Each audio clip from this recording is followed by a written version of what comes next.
Well, you join me in Downing Street, and no doubt, of course, if Keir Starmer stays in power, this behind me potentially could be the future.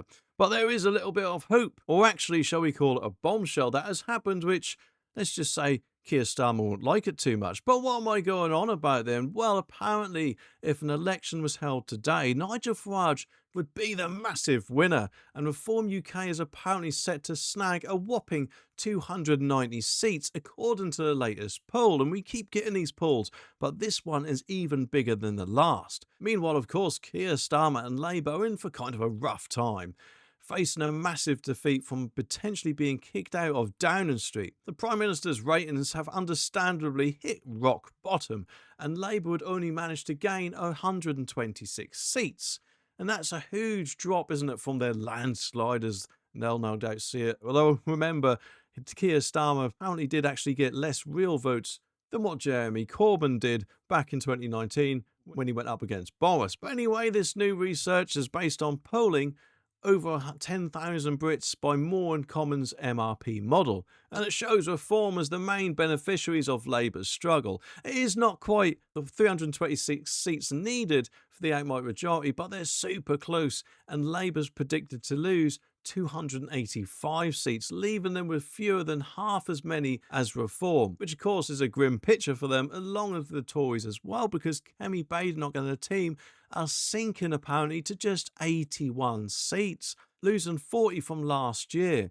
And Reformers even poaching support in Tory strongholds, snatching 59 former Tory seats, which would just be awesome, wouldn't it? Reform hopefully will be the next government, and if they're not, they will hopefully be the next opposition. But let's just have a little look at these results, shall we? Look at this. The chart shows that Reform UK would be in touching distance of a majority if the general election were held today. Look at them on 28%, Labour on 22%, Conservatives strangely on 21%, even though they'll have 80 seats. Lib Dems 15%, the Greens 8%, you can't see SNPs, which is on 3%, so you wouldn't really be able to see them much either, and Independents is on 2%. So, just how much does that translate to them? Apparently, the Liberal Democrats are predicted to net 73 seats, up 1. The SNP are on 42 seats, up 33.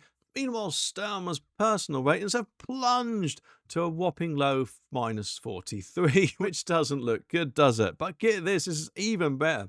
Most of his cabinet, including the Deputy PM Angela Rayner and Chancellor Rachel Reeves, are expected to be booted out based on public opinion, and a staggering 223 Labour seats are predicted to flip directly to Reform, many in long-held Labour heartlands across North and Wales. And Luke Trial from More in Common said it is an unhappy birthday for the Prime Minister, with Britons blaming him for the welfare mess and thinking he's lost control of his party.